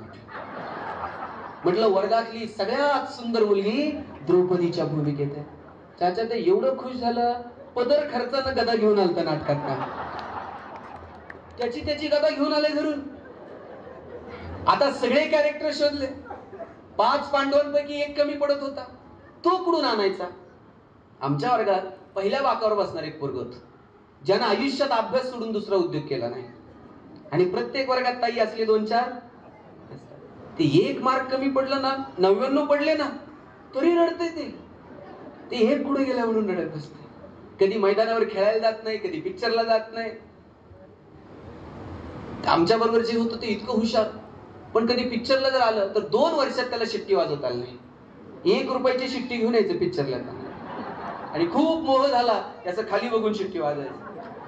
प्रेझेंटेशनला जर पुढे आलं, मान वर करून कधी बोललं नाही, मान खाली घालून बोलणार. मी त्याला धाडसानं म्हटलं, कॉलेजचं गॅदरिंग आहे, आम्हाला 1 रोल जरा कमी पडतोय, तू भाग घेणार का. मला म्हटला रोल काय करायचा आहे. म्हटलं आपल्या सरांनी आपल्याला शिकवलंय, यस फॉर ओ फॉर, लक्ष आहे तुमचं. अरे तुझी मान खाली असणं ही तुझी स्ट्रेंथ आहे. म्हणलं ते कसं. म्हणलं 5 पांडवांपैकी एकाची भूमिका तू करायची. द्रौपदीचं वस्त्रहरण सुरू झालं का शर्मेनं मान खाली घालायची, नाटक संपेपर्यंत वर करायचे नाही. म्हटलं लका आयुष्यभर हेच करत आलोय. म्हणलं नाटकात पण हेच करायचं. आता आमचं ठरलं, नाटक सुरू झालं. सगळे माझ्या ऐकण्यातले होते, पण भीम काय आपल्या ऐकण्यातला. सगळ्यांना माहित होतं द्रौपदीच्या भूमिकेत मुलगा मुलीचा रोल करतोय. भीमाला वाटायचं एवढी सुंदर द्रौपदी. आणि दुर्योधनाचं काय चाललंय. दुर्योधन वस्त्रहरणाला पुढे निघाला का भीम त्याच्या मागच गदा घेऊन. दुर्योधन प्रचंड घाबरलेला. दुर्योधनाला म्हटलं अरे घाबरू नको, पुढं हो. द्रौपदीच्या फक्त पदराला हात लाव, कृष्ण येतोय, प्रकरण मिटतंय. दुर्योधन म्हणला इतिहासात काय झालं ते झालं, तुम्ही भीमाला पकडा, त्याशिवाय आपण द्रौपदीच्या नादाला लागणार. भीमाला म्हटलं लका गप, कृष्ण येईपर्यंत दम धर. भीम म्हणला माग काय घडलं ते घडलं, आता नाही. जोपर्यंत हा पठ्ठ्या स्टेजवर आहे आणि आपल्या हातात गदा आहे, तोपर्यंत द्रौपदीचं वस्त्रहरण होत नसलंय. म्हटलं कृष्ण स्टेजच्या माग घामाघूम झालेला आहे. कृष्णाला म्हटलं तू आल्यावर तर प्रकरण मिटतंय. ते म्हणला माग काय घडलं ते घडलं. भीमाची गदा खरी असल्या कारणानं आणि आमचं सुदर्शन चक्र थर्माकोलचं असल्या कारणानं समोरासमोर लढाई होऊ शकत नाही. म्हटलं आता करायचं काय. साहेब आमच्या मध्ये जरा दुर्योधनाची तब्येत बरी होती, मग आम्ही ठरवलं दुर्योधनाच्या मदतीनं भीमाला पकडायचं. साहेब हल्ली कुणी कुणाची मदत घेत.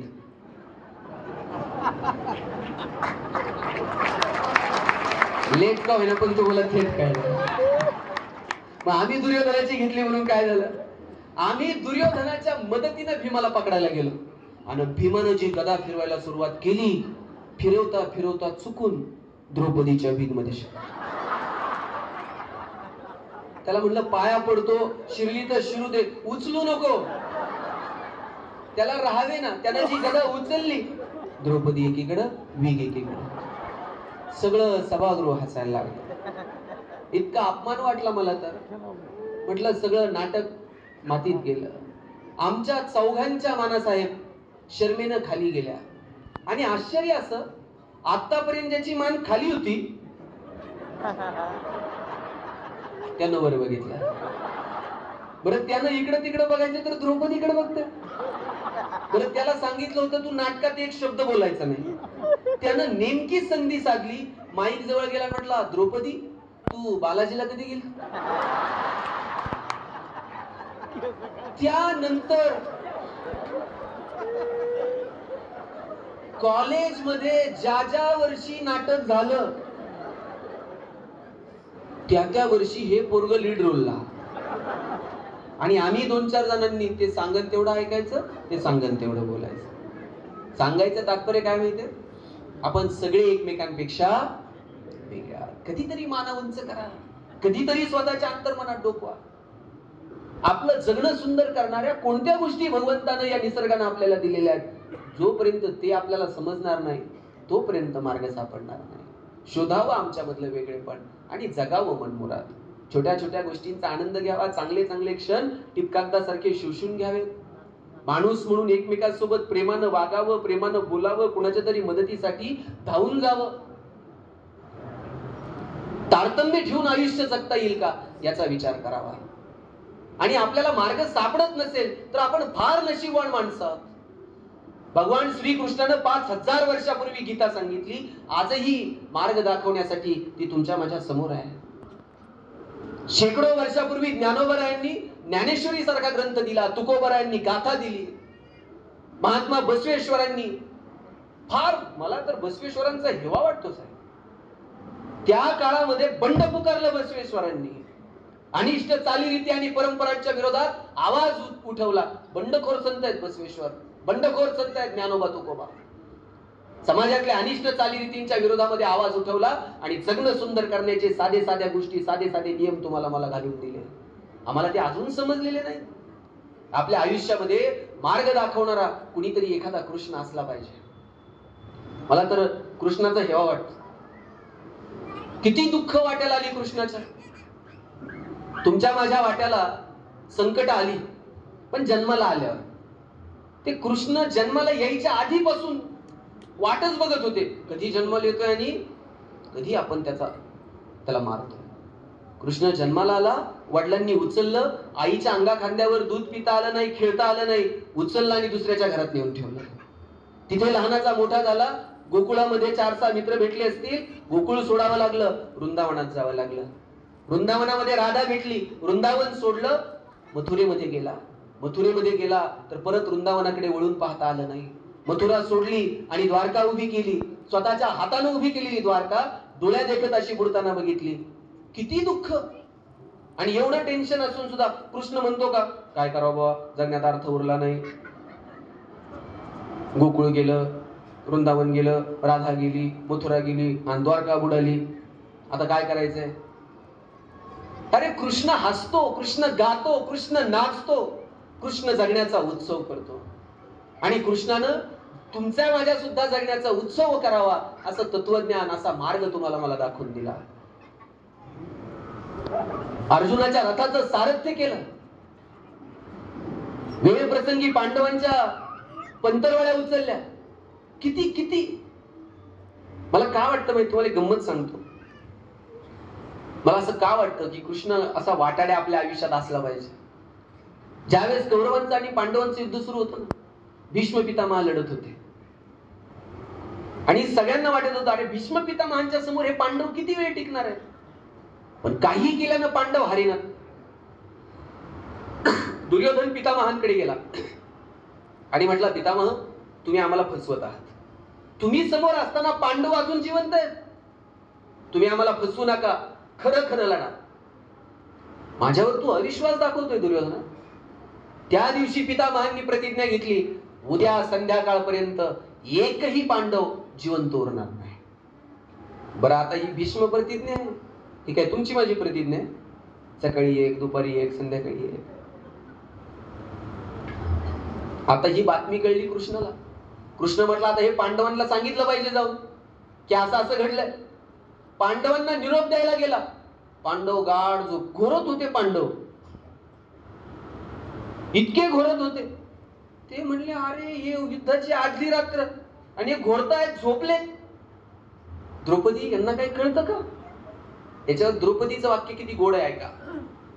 द्रौपदी म्हटली, कृष्णा त्यांना ठाऊक आहे तू जागा आहेस म्हणून ते झोपले. किती विश्वास आहे. कृष्ण म्हणला त्यांना झोपू दे, आपल्याला पितामहांकडे जायचं. द्रौपदीला घेऊन पितामहांकडे गेला. पितामह असे सभागृहामध्ये ध्यानस्थ बसलेले होते, डोळे बंद झालेले. कृष्णाने सांगितलं द्रौपदीला, हॉलच्या बाहेर चपला काढ आणि चल, आता मी इथेच थांबतो, तू जा पितामहांच्या पायावरती डोकं ठेव आणि निघून ये. कृष्णाने सांगितल्याप्रमाणे द्रौपदी गेली, पायावरती डोकं ठेवलं. डोकं ठेवताना बांगड्यांचा आवाज झाला. कुणीतरी स्त्री हे लक्षात आलं आणि डोळे बंद असताना पितामहांच्या मुखातून शब्द बाहेर पडले, सौभाग्यवती भव. आणि काल प्रतिज्ञा घेतली होती, एक पांडव जिवंत उरणार. डोळे उघडले आणि बघतात तर काय, द्रौपदीला समोर बघितलं. पितामह हसले आणि म्हटले, द्रौपदी तू एकटी आलेली नसणार, कृष्ण कुठे? द्रौपदीने असा हात केला.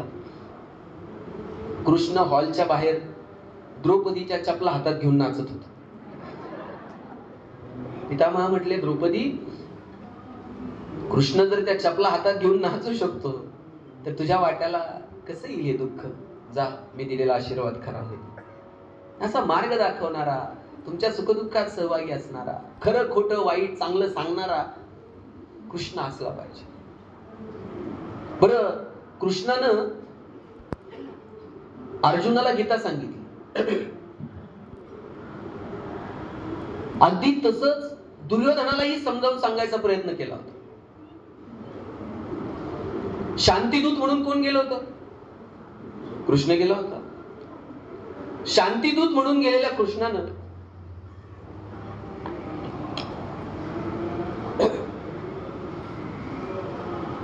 दुर्योधनाला सांगितलं, दुर्योधना भांडू नको, वादविवाद करू नको, अर्ध राज्य पांडवांना द्या, अर्ध राज्य तुम्ही ठेवा. दुर्योधन म्हटलं, अर्ध राज्य? पांडवांची पात्रता नाही आणि त्यांचा अधिकारही नाही, त्यांना दारात उभं करणार नाही. कृष्ण म्हटला, नको अर्ध राज्य, एक काम कर, सगळं राज्य तुला ठेव, 5 गावं 5 पांडवांना देऊन टाक, ते 5 गावांमध्ये सुखी राहतील. पण केवढा अहंकार दुर्योधनाला. दुर्योधन म्हटला, 5 गावं? सुईच्या टोकावर जेवढी जागा येते ना, तेवढी जागा सुद्धा पांडवांना देणार नाही. आणि एवढं म्हणून दुर्योधन थांबला नाही, कृष्णाचा अपमान केला. कृष्णाला म्हटला, आणि तू कोण रे आम्हाला सांगणार? तुझं प्रवचन ऐकायला मी काय अर्जुन आहे? तुझं प्रवचन तिकडे अर्जुनाला जाऊन सांग, मला हे तुझं तत्वज्ञान सांगू नको. एक गुराखी एक ग्वाला तू, आणि तू मला समजावून सांगायला आलं? आणि आजूबाजूच्या सैन्याला सांगितलं, बघता काय रे, पकडा कृष्णाला, यालाच अटक करा, यालाच बंदिवासात टाका. आता कृष्णाला अटक करायची. दुर्योधनाचं सैन्य साखळ्या घेऊन कृष्णाला अटक करायला निघालं. लक्षात घ्या, आयुष्यात संकट येतात. कधी कधी पाय रोवून असं संकटाच्या समोर उभं राहायचं, कधी 2 पावलं माघार घ्यायची, कधी वळसा घालून निघून जायचं, तारतम्य ठेवून जायचं. कृष्णाला अटक करायला निघालाय. दुर्योधनाचं सैन्य कृष्णाला अटक करायला साखळ्या घेऊन आलंय आणि त्या सभागृहामध्ये असा पाय रोवून उभा राहिला कृष्ण आणि हसत हसत दुर्योधनाला विचारतो. दुर्योधनाला काय विचारलं? बांधणे मुझे जो आए हो, जंजीर बडी क्या लाए हो? मला बांधायला आलाय, साखळ्या जरा मोठ्या आणल्यात का? या साखळ्यांमध्ये मी बांधला जाईल? बांधने मुझे जो आए हो, जंजीर बड़ी क्या लाए हो? यदि मुझे बांधना चाहे मन, पहिले बांध अनंत गगन. मला जर बांधायचा विचार करतोय ना, पहिल्यांदा हे अनंत गगन तुला बांधता येईल का याचा विचार कर. आणि एवढं म्हणून कृष्ण थांबत नाही, येन केन प्रकारे समजावून सांगायचा प्रयत्न केला. ऐकायला तयार नाही दुर्योधन.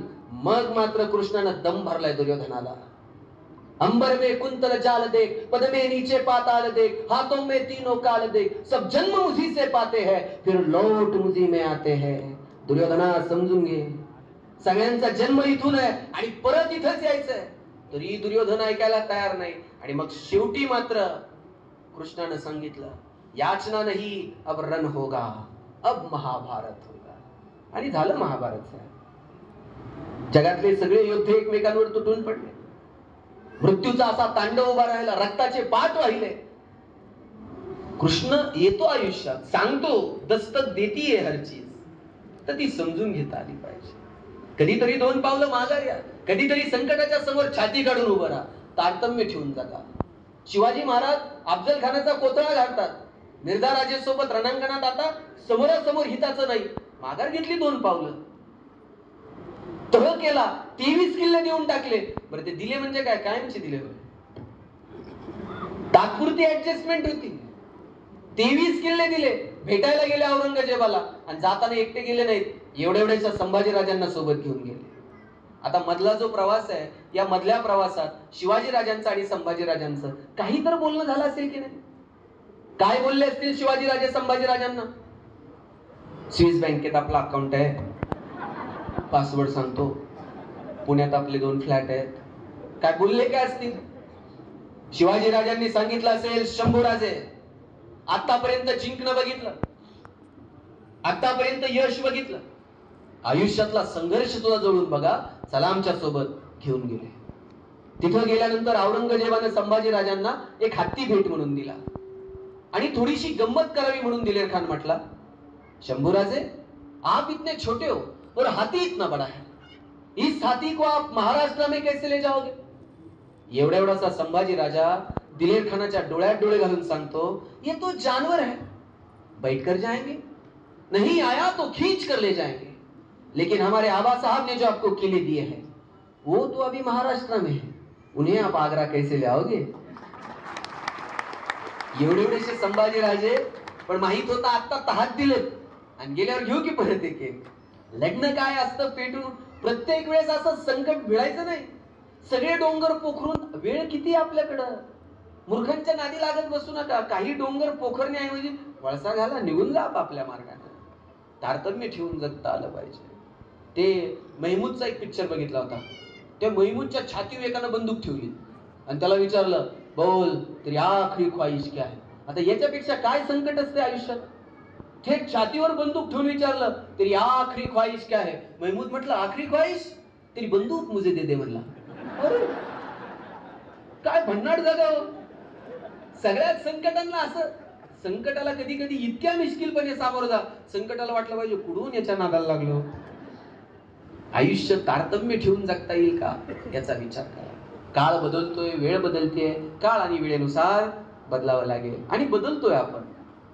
नाही बदललो तर आपण टिकू शकणार नाही. बदल हा निसर्गाचा नियम आहे, बदललं पाहिजे.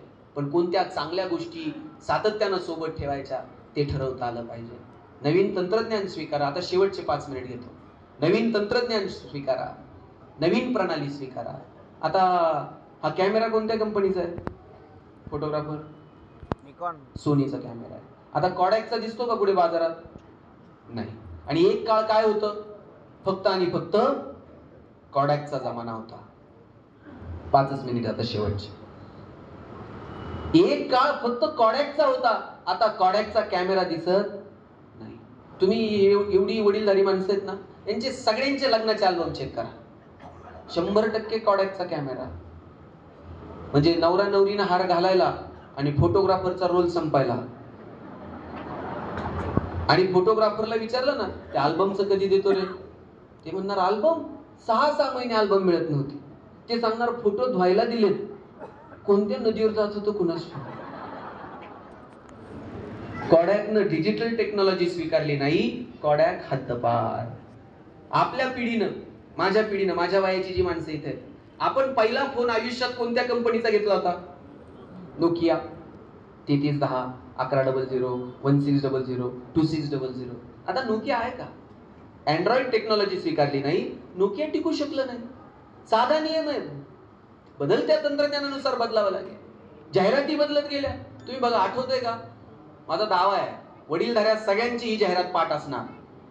रविवारी 4 वाजता मराठी पिक्चर लागायचा, धूमधडाका, थरथराट, लक्ष्मीकांत बेर्डे, अशोक सराफ, आणि मध्येच एक जाहिरात लागायची, लाईफ बॉय है जहां. पाठ आहे की नाही? आणि लाईफ बॉयच्या जाहिरातीमध्ये फुटबॉल खेळणारी पोरं दाखवली होती. भारतात कधीतरी फुटबॉलची क्रेज होती का? पण फुटबॉल खेळणारी पोरं का दाखवली असतील मला माहित नाही. विचारायचं कोणी लाईफ बॉयला? मोनोपोली होती.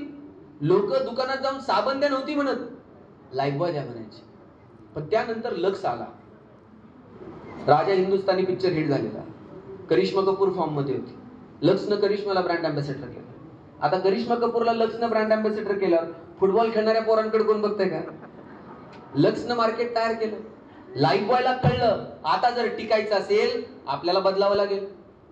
लाईफ बॉयनं ठोकळा साबण बाजूला केला लाल रंगाचा आणि लाईफ बॉय गोल्ड नावाचा साबण बाजारात आणला. आणि लाईफ बॉय गोल्डची जाहिरात कोण करत होतं?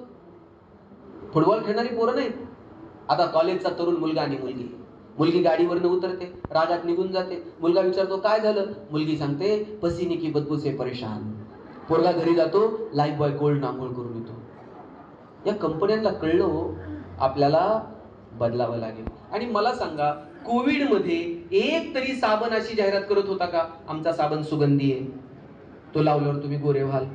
कोविड मध्ये कुणाला गोरं व्हायचं पडलं होतं? प्रत्येक साबण एकच जाहिरात करत होता, 99.9% कीटाणू से मुक्ती. कोविड मध्ये फक्त कीटाणू मुक्ती, संतूर मम्मी बिम्मी काही नव्हतं. आणि साहेब, मला मोती साबणाचं गणित अजून समजलेलं नाही. मोती वर्षभर कुठं असतं काय माहित, दिवाळीलाच येतंय. वर्षभर झोपताय, दिवाळीला म्हणतोय उठा उठा, मोती साबणानं आंघोळ करायची. ते त्याच्याच मस्तीत आहे. कुणी वर्षभर काय करायचं ते करा, आपलं मार्केट. गरीबातला गरीब आणि श्रीमंतातला श्रीमंत माणूस मोतीनं आंघोळ केल्याशिवाय त्याला दिवाळी साजरी केल्यासारखं वाटत नाही.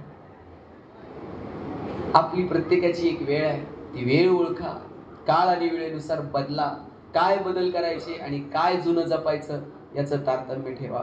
लढत राहा, भिडत राहा. संकट येतात जातात, संघर्ष कधी करायचा, तडजोड कधी करायची, तारतम्यानं ठरवा.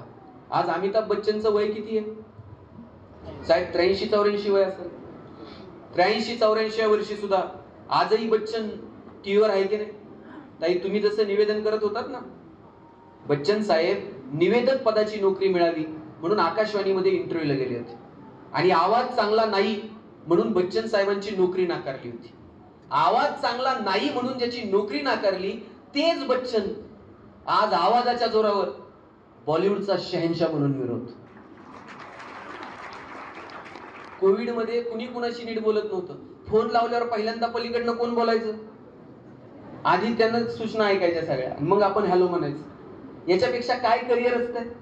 आजही तुम्ही टीव्ही लावा, 10 मिनिटाला बच्चन टीव्हीवर आहे की नाही? कोण बनेगा करोडपती मधून पैसे कमवायला लावतंय. मिळवलेल्या पैशातून कल्याण ज्वेलर्स मध्ये जाऊन सोनं खरेदी करायला सांगतंय. खरेदी केलेलं सोनं मुथूट फायनान्स मध्ये टाकून कर्जही तेच काढायला लावतंय. आणि कर्जाचे हप्ते फेडताना आले तर नवरत्न तेल पण त्याच्याकडेच.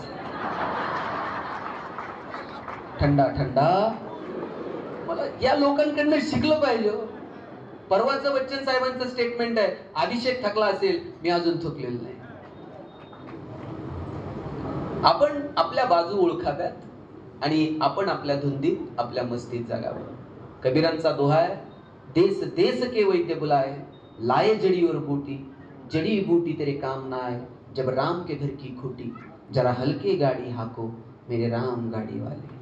एक दिवशी सगळ्यांना या जगाचा निरोप घ्यायचा. आपण विश्वस्त आहोत, सांभाळायचं, पुढच्या पिढ्यांच्या हवाली करायचं आणि निघून जायचं. आता या माईकवर आता मी बोलतोय, उद्या दुसरं कोणीतरी, परवा आणखी तिसरं कोणीतरी. आणि आतापर्यंत किती जण बोलून गेले त्याच्यावर? हजारो लोक बोलून गेले. तुम्ही ज्या खुर्च्यांवर बसलाय ना, याच्यावर कितीतरी जण बसून गेले, उद्या दुसरं कोणीतरी बसणार आहे.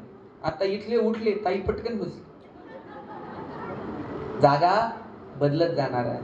आपण इथे कधीच परमनंट नाही आहोत. पुढच्या पिढ्यांच्या हवाली करायचं, तिकीट काढायचं आणि निघून जायचं. हे ज्याला कळलं त्याचं जगणं सुंदर झालं. शेवटचं 1 मिनिट घेतो आता खरा 1 मिनिट. हा, ज्यांची परिस्थिती बेताची असेल त्यांनी रडायचं नाही. परिस्थिती बदलवण्यासाठी प्रयत्न जरूर करायचे, पण आहे त्या परिस्थितीचा आनंद घ्यायला पण शिकायचं. माझे वडील 2006ला मुख्याध्यापक म्हणून रिटायर झाले. 15,000 रुपये पगार रिटायरमेंटचा. आता शिक्षकांना चांगले पगार, 6वा 7वा वेतन आयोग लागू झाला. पण तुमची ही पिढी जी होती ना साहेब, एक जण कोणतर नोकरीला लागायचा घरात, बाकीच्या कुटुंबाची सगळी जबाबदारी त्यांना घ्यायची. 200-500-1000 रुपयाला नोकऱ्या सुरू झाल्या. सुविधा नव्हत्या, साधनं नव्हती, पण माणसं आनंदी होती. बायको जर कधी म्हणली चला बार्शीतून आपल्याला पंढरपूरला जायचं, अहो गाडी नव्हती आपल्याकडं. मित्राची गाडी घ्यायची, त्याच्यात निम्म रॉकेल निम्म पेट्रोल, त्यात निम्म्या रस्त्यात गेल्यावर गाडीतलं पेट्रोल संपणार, मग गाडी वाकडी करायची. हे तंत्रज्ञान फक्त भारतात आहे. जगात पुढं गाडी वाकडी करत असतील असं मला वाटतं. आणि वाकडी करून जर चालू झाली नाही, पुढे वेगळे सायंटिस्ट आहेत. ते टाकीत फुगतंय. यांना टाकीला तोंड लावल्यावर तर बायको असं बघायची, कोणत्या मुहूर्तावर याची माझी गाठ पडली मला. अशात बायकोनं नुसता खांद्यावर हात ठेवू द्या मागून. कित्येकांच्या गाड्या बिना पेट्रोलच्या पंढरपूरला. पैसे नव्हते, आनंद बरोबर होता. आता मी बघतो एसी गाड्यांमधून नवरा बायको फिरतात. बायको तिकडच्या खिडकीतनं तिकडे बघते, नवरा इकडच्या खिडकीतनं इकडे बघताय. ड्रायव्हर मधल्या आरशातनं दोघांकडे बघत असतो. हे बोलत का नाही? साधनं वाढले, आनंद कुठे हुरपळून गेला हे मात्र कळलं नाही. छोट्या छोट्या गोष्टींमधला आनंद घेता येईल का? मला वाटतं याचा विचार आपण सगळ्यांनी करायला हवा. तो आपण कराल अशी अपेक्षा बाळगतो. मस्त राहा, हसत राहा. मी आल्यापासून दोघं तिघं बघतोय, हसलेच नाही. ते हसा वाटलं तरी शेजारी बघणार, तो हसतोय का? बरं हसायला काय पैसे लागतात का? बरं माणसालाच हसता येतंय, काही जनावरांना हसता येतंय का? तुम्ही शेणकूर करायला गोठ्यात गेलाय आणि एखाद्या म्हशीनं म्हटलंय प्लीज वेलकम इन गोठा विथ स्माइल, असं झालंय का? माणसालाच हसता येतं. दादा तुम्ही कधी गाढवाला हसताना बघितलंय? ज्या दिवशी गाढव हसायला सुरू करल त्या दिवशी समजायचं गाढवाचा प्रवास मानवत्वाकडे सुरू झाला. आणि ज्या दिवशी माणूस हसायचं बंद करल त्या दिवशी समजायचं माणसाचा प्रवास तुमचं तुम्ही ठरवलं. तुम्ही सगळ्यांनी मला इथं बोलवलं, ऐकलं, तुमचे सगळ्यांचे आभार मानतो. No once more, no recheck for any moment. So please please please dear friends keep smiling. Thanks lot.